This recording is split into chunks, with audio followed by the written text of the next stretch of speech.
ay tutugunan niya ang pagkamit ng kapayapaan sa pamamagitan ng isang approach, no? Pamamaraan na values-based.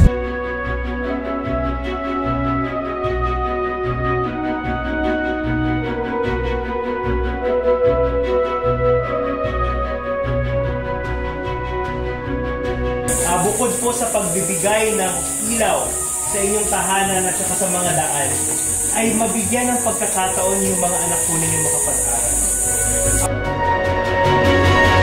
Ang programa ng Global Peace Foundation ay hindi pang isang araw lamang po na ibibigay lang namin sa inyo yung mga solar.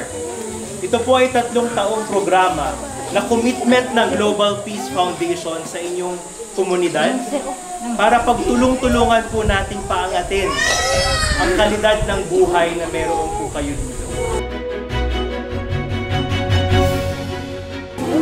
Para po pagtagumpay ito, kailangan din namin makita, kailangan marinig at ba yung pangarap nyo. Kasi yun naman ang una, di ba?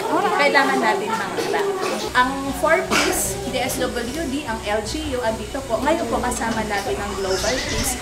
Iisa po yung objective.